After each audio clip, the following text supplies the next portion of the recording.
Dr. Naomi Carter stared at the oil painting on her computer screen at the Smithsonian's Conservation Lab in Washington, D.C.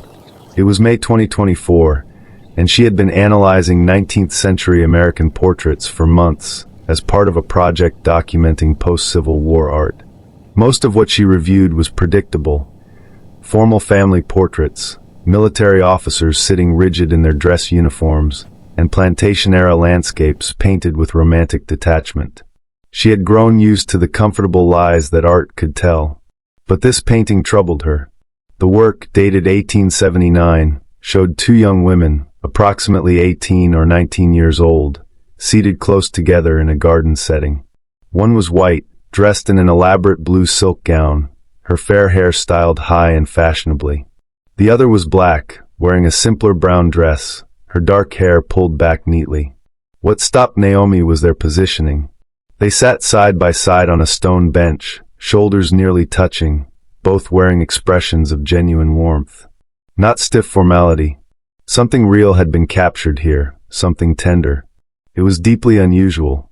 Post-war paintings rarely depicted black and white subjects together with this level of closeness, let alone equality of framing. The white woman was not elevated. The black woman was not positioned below her. They existed on the same plane, as companions, as equals. The painting had been donated by the Whitfield family of Charleston, South Carolina. A brass plate on the frame read, Josephine and Nora, 1879. The donation note explained that the portrait had been found in the family's attic in 1956, that Josephine Whitfield was their ancestor, and that the identity of the woman called Nora was unknown to them. The painting had been stored away for decades. Stored away. Not displayed. Not passed down with pride. Stored away. Naomi began the standard conservation analysis, starting with X-radiography to examine the painting's underlying layers. When the image resolved on her screen, her breath caught in her throat. There, invisible beneath layers of careful, deliberate paint, were shapes around the black woman's wrists and ankles. Heavy, unmistakable shapes. Iron shapes. Shackles. The kind that had been used on enslaved people for generations. They were rendered in extraordinary detail beneath the surface, the weight of the rings, the hinge mechanisms, the thick chains. Someone had painted them first, with care and precision, and then painted over them entirely, leaving the surface smooth and peaceful and false. Naomi sat back from her screen, her heart hammering. This was not simply a portrait of two young women enjoying a garden afternoon. Beneath the painted surface lay a record of bondage deliberately concealed. She reached for her phone and called Dr. Renee Lawson, a historian at Howard University who specialized in slavery-era material culture and the documentation of black life in the post-Reconstruction South. "I found something extraordinary," Naomi said. "A painting from 1879. Two women, one white and one black, are positioned as friends. But X-rays have revealed shackles hidden beneath the paint. Painted first, then covered. I need to understand who these women were." A brief silence. Then Renee said, "Send me everything. If there is a story in that painting, we will find it." Renee arrived 2 days later. They met in the conservation lab, where the painting hung looking deceptively peaceful.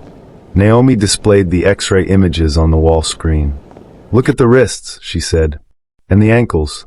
The artist painted iron shackles around Nora, then covered them with layers of paint. This was deliberate. It took significant effort to hide them this thoroughly.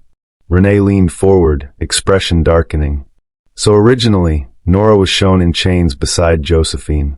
Then someone painted over the chains to make them look like equals." She paused. "But why?" The Whitfields, Renee explained, had been among the most prominent plantation-owning families in the South Carolina Lowcountry. At their peak, they had held more than 200 enslaved people.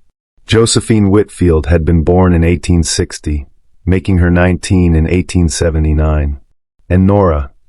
The name did not appear in official Whitfield records, but it appeared in a plantation ledger entry from 1860. Girl child, named Nora, born April 1860 to enslaved woman Della, assigned to house duties.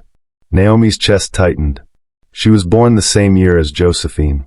Enslaved children assigned to house duties were frequently given to white children of similar age as companions, Renee said. They would grow up together in close proximity. The relationship was often genuinely affectionate in childhood. But as both children grew older, the hierarchy reasserted itself. By 1879, Nora would have been legally free. Slavery had ended 14 years earlier. But Reconstruction was collapsing. Jim Crow laws were being written and passed across the South. Black women in Nora's position had very few choices. Many continued working for the families that had enslaved them, with little power and no protection. They looked at the painting together in silence. Two women who grew up side by side, Naomi said finally. One as the master's daughter, one as enslaved property. 14 years after emancipation, the chains are invisible in life. So someone put them in paint. Over the following week they researched obsessively. They found a letter hidden behind the wooden stretcher bars on the back of the frame, folded very small, the paper fragile with age. It was dated June 1879 and addressed in careful handwriting. Dearest Nora, I know this is not permitted. My parents would be furious if they discovered what I have arranged. But I cannot bear the thought of being parted forever with nothing to prove we were ever close. You are my oldest friend in this world. Though everything around us insists we are unequal, my heart has never believed it. Let this painting preserve what we were to each other. With my deepest affection, always Josephine. She commissioned it in secret, Naomi said, to preserve the friendship. But the shackles, she looked at Renee. Why would the artist paint Nora in shackles?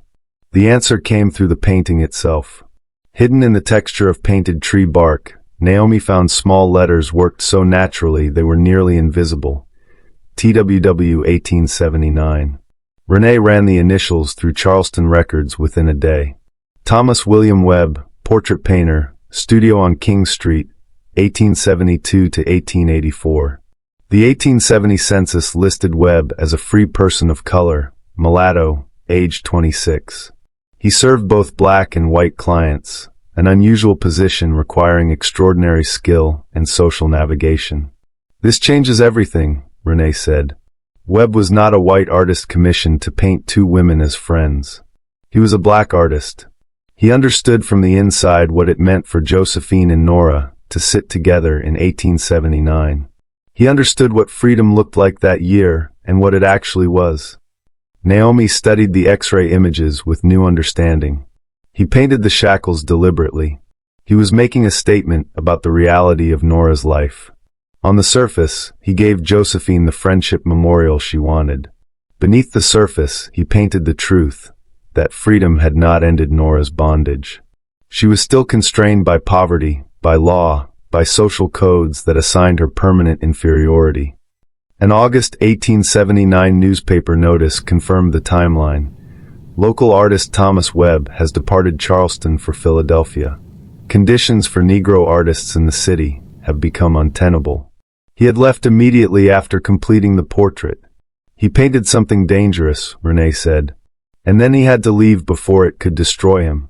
But the portrait itself had not been destroyed. Someone had hidden it instead. That act, preservation over erasure, was the next mystery to unravel. And the answer, when it came, was more heartbreaking than either woman had imagined. Dr. Renee Lawson knew that understanding this painting fully meant finding Nora's own words. She contacted the Avery Research Center for African American History and Culture in Charleston. The center's archivist, Gregory, searched the collections and called back 3 weeks later, his voice careful and controlled. We found something. A collection of letters written by formerly enslaved and free black women, donated in the 1930s by a black congregation in the city. Among them are several letters written by a woman named Nora, dated between 1877 and 1880.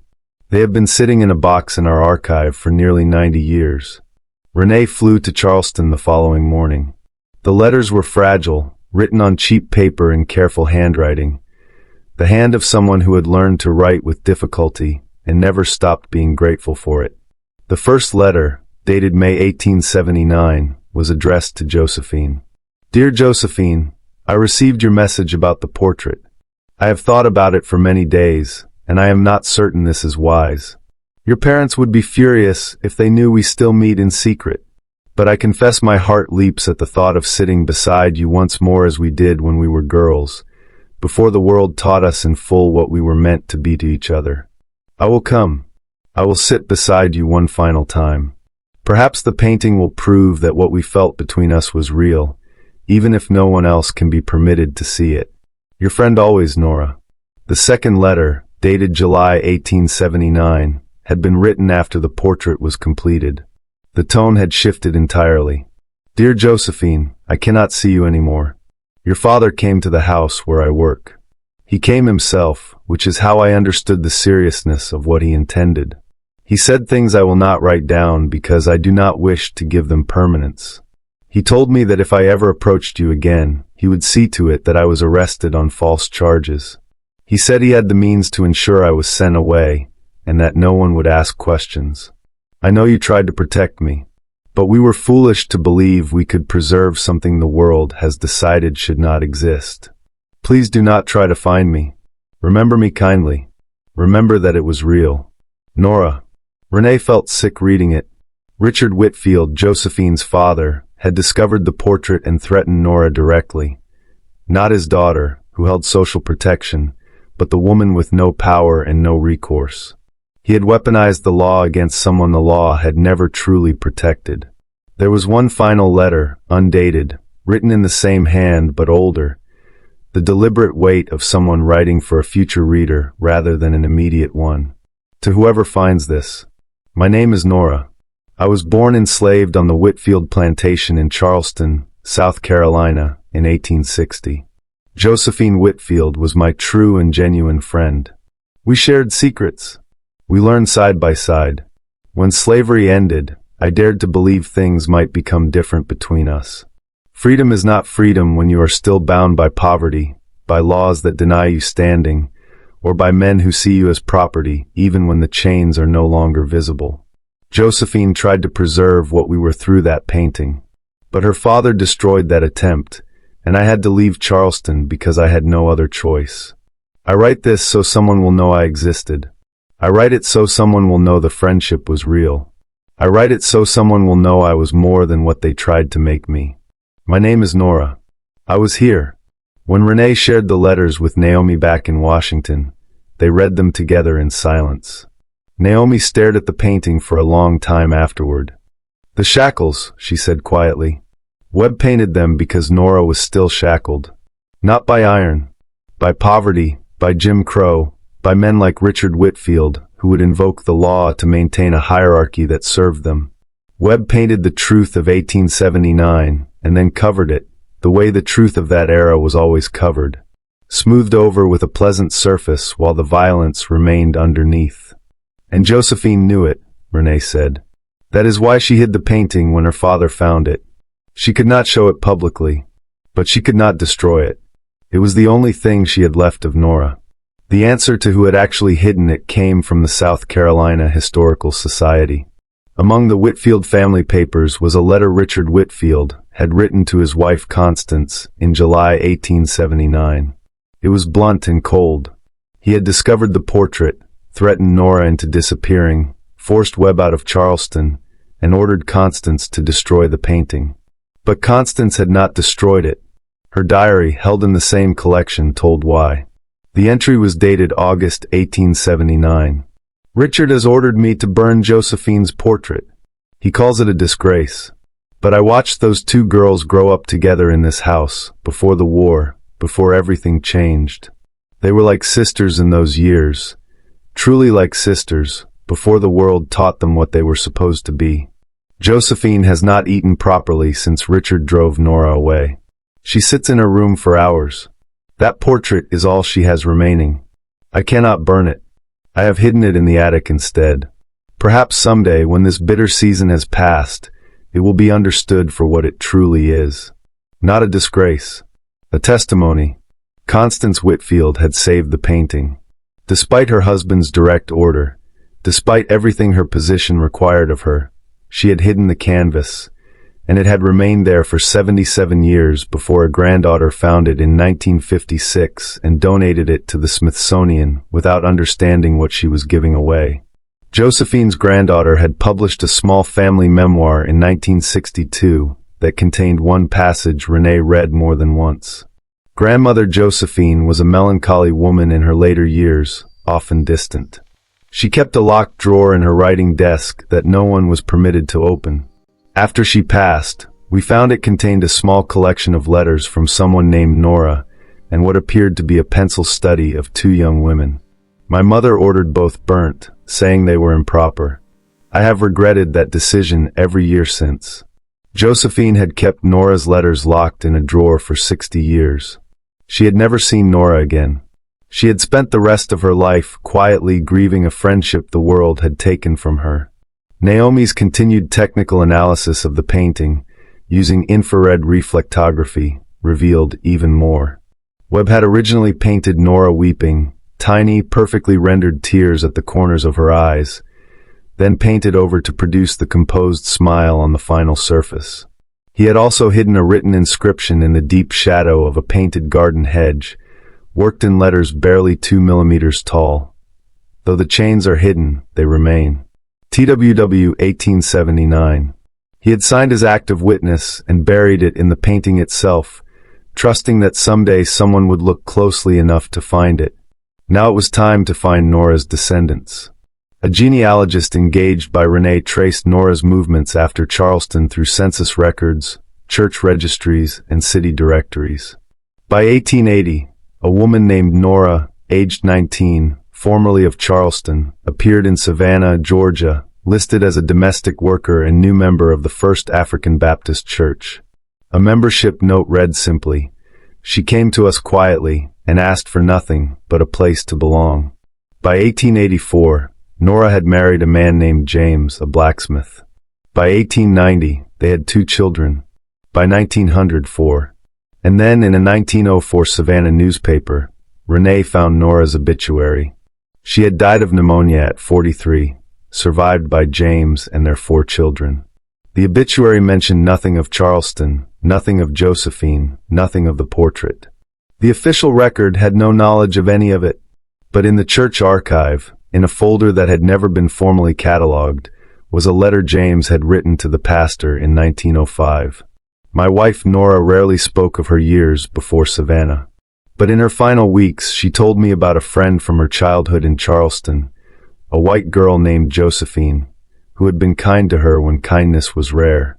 She said they had sat together for a portrait once, trying to keep something that the world was taking from them. She never saw Josephine again, but she thought of her until the end. She told me that some friendships are so true that the world's cruelty cannot fully extinguish them, even when it separates the people who hold them. I am donating the few letters my wife kept in the hope that they may matter to someone someday.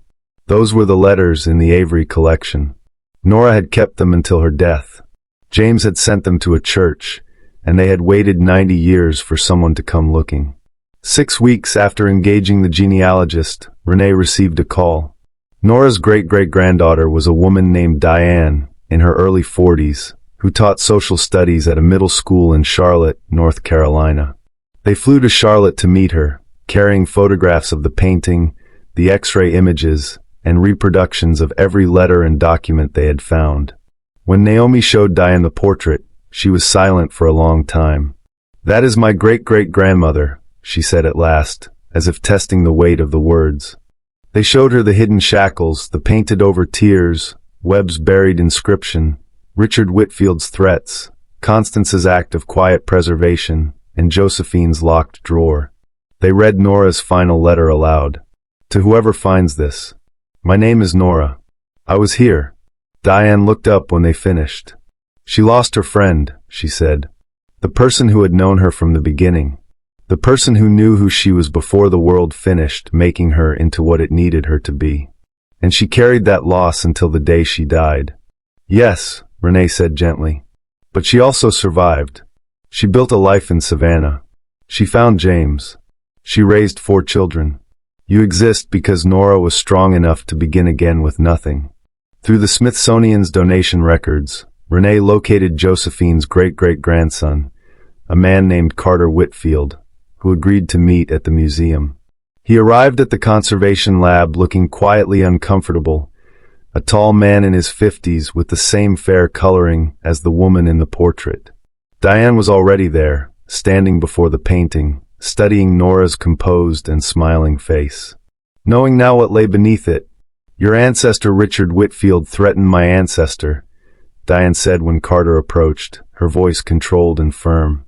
"He forced her to leave the only home she had ever known. He used the law as a weapon because it had always protected him and never protected her." Carter looked down. "I know. I've read everything Dr. Lawson shared. I'm not going to pretend that's comfortable." "Josephine kept Nora's letters for 60 years, Diane continued, "locked in a drawer. She spent the rest of her life grieving a friendship your grandfather's cruelty took from her. And Nora spent the rest of her life in Savannah thinking about Josephine." Renee spoke carefully into the silence that followed. Both women were trapped by the same system. Richard's cruelty fell on Nora in ways it never could have fallen on his daughter. That asymmetry is real and important. But neither woman chose to end what they had. The racism that made their friendship impossible harmed Nora most severely. And it also took something from Josephine she never recovered. They stood together before the painting. Two people bound by choices made 145 years before them, looking at the one object that had survived to tell the true story. "I want to help make this right," Carter said. "The Whitfield family has resources. We could fund the exhibition and create a scholarship in Nora's name." "Nora didn't need charity," Diane said quietly. "She needed dignity. She needed the right to be someone's friend without being threatened for it." She looked at him for a long moment. "What she needs now is for her story to be told completely. Not softened. Not reframed to make your family more comfortable. The shackles, the threats, the loss, all of it." "All of it," Carter agreed. The exhibition opened at the Smithsonian in March 2025. The painting hung in the center of the main wall, appearing exactly as it had appeared for 145 years. Two women in a garden side by side smiling. On one side, the X-ray images showed what lay beneath. Nora in shackles, tears on her face, the full weight of her reality rendered in paint before it was covered. On the other hand, a timeline traced both women's lives after 1879, running parallel, never again crossing. Webb's hidden inscription was reproduced in large text on the wall above the display. Though the chains are hidden, they remain. Letters from both women were displayed in protective cases. Visitors moved through the galleries slowly, going quiet. Teachers brought classes. Historians arrived from universities. Descendants of enslaved people stood before Nora's letters and stood very still. 6 months after the exhibition opened, Diane received a package at her home in Charlotte. Inside was a letter from an elderly woman named Estelle in Savannah, who was 91 years old. "I am Nora's youngest surviving child," the letter began. "I am still alive. I saw the news about the exhibition, and I wanted to find you." Estelle wrote that she had been only 3 years old when Nora died and had only one clear memory of her mother. Nora had shown her a small folded drawing, 2 young girls in pencil, holding hands. She had said, "This was my friend Josephine. The world said we could not be friends. But we were. Remember that the world is often wrong about who deserves to be loved." Estelle had kept the drawing for 88 years. She was sending it now. Diane opened the inner envelope with shaking hands. Inside, wrapped in a square of old cotton, was a small pencil sketch on aged paper. 2 girls, perhaps 7 or 8 years old, drawn in the simple, confident lines of childhood, holding hands. At the bottom, in the uneven handwriting of a child just learning, Josephine and Nora, 1867. They had drawn this themselves. 12 years before the formal portrait, before the full weight of the world had descended on them completely. The sketch was added to the exhibition within the week, displayed in a case beside Estelle's letter, with a placard that read, "2 girls, 1867. Before the world had finished telling them who they were supposed to be." Diane traveled to Savannah to meet Estelle. The old woman cried when she saw photographs of Nora's descendants. For generations she had never known. Mama would be so proud, Estelle whispered. She passed it down, Diane said, even without naming it exactly. It's in the way we were raised. Estelle was quiet for a moment. Then she said, before she died, she told me one more thing. She said some friendships are true enough that not even everything the world does to them can make them less than what they were. She and Josephine were always friends. No one could take that. They just took everything around it. Diane and Carter became friends themselves in the years that followed. A friendship built through difficult and honest work, honoring what their ancestors had tried and failed to keep. They spoke at conferences together, wrote jointly, and advocated for teaching history without the softening that protects comfort at the expense of truth. In the book's final chapter, Diane wrote, I teach my students that history is not a set of dates. It is people, their love and their fear and their choices, and the way they found ways to survive what was done to them. Josephine and Nora loved each other as children, before the world had finished constructing all the reasons they were not supposed to. They tried to preserve that love through a painting. The painting almost did not survive. But it did, and so did Nora. She went to Savannah, and she began again, and she passed something forward that reached me 5 generations later, sitting in a classroom in Charlotte, teaching children about a world still working through the things it buried. The shackles Thomas Webb painted are not only historical. The chains take different forms in different eras. But Nora's persistence is not only historical either. It is here.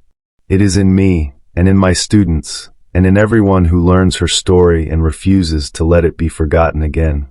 The chains were hidden, but so was the love. So was the resistance. So was the truth. And truth, it turns out, is very difficult to keep buried. It waits. It is patient. And it survives. And so do we.